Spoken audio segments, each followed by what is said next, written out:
حاجی بننا سنت رسول ہے. ایک بار حج کیا نبی نے, اور حج ایک ہی بار فرض ہے, اور وہ بھی فقیر بھکاری کا نہیں, دولت مند پہ.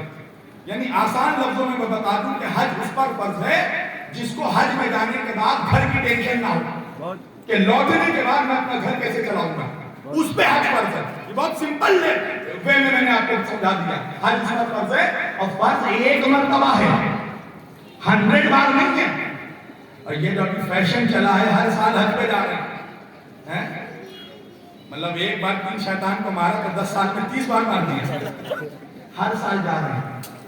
مجھے اختلاف اس سے نہیں ہے کہ مت جاؤ, مگر تب جاؤ جب تم نے سارے حق ادا کر دیے.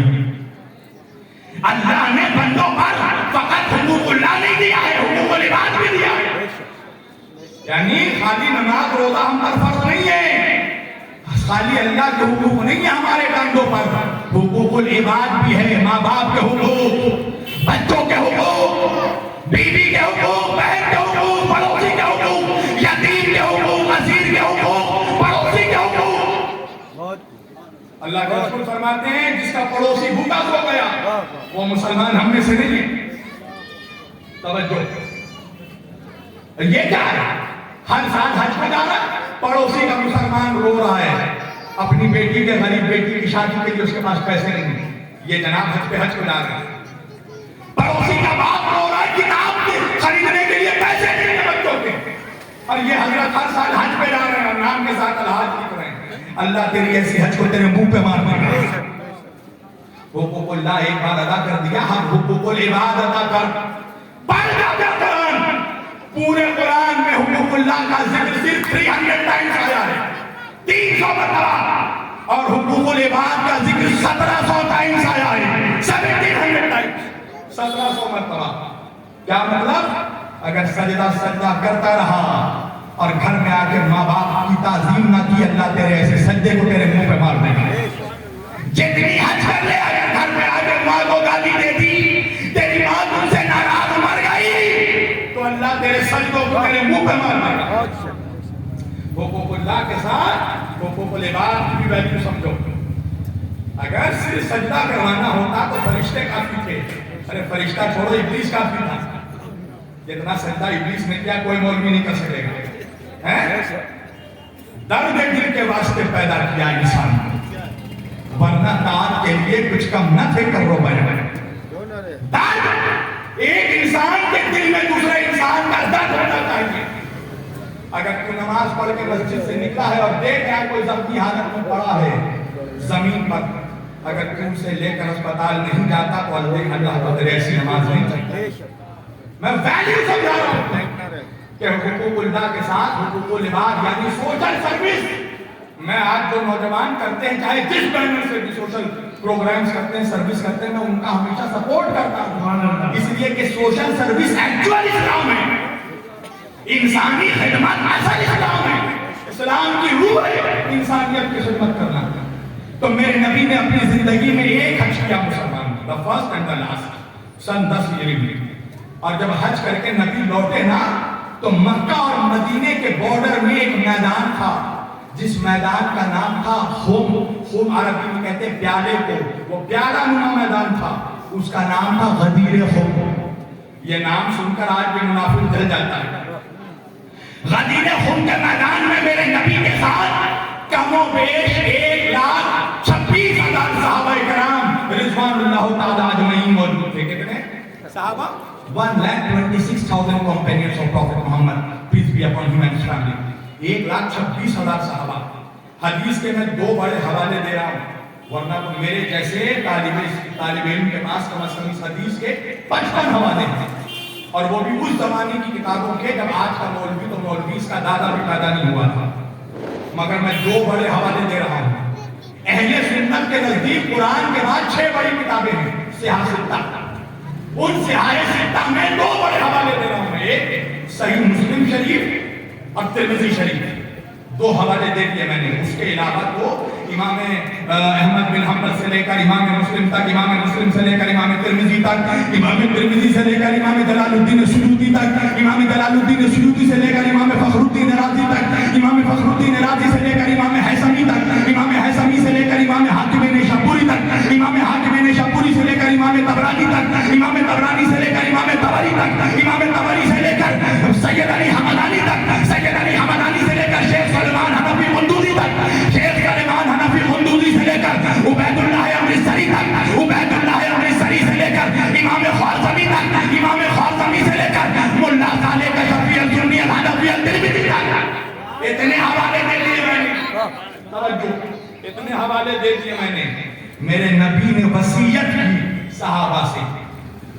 1,26,000 صحابہ موجود ہیں، 1,25,000 صحابہ. میرے نبی نے فرمایا میرے صحابہ کو وقت آ گیا کہ میں اللہ سے ملاقات کو چلا جاؤں. صحابہ کرام نے کہا یا رسول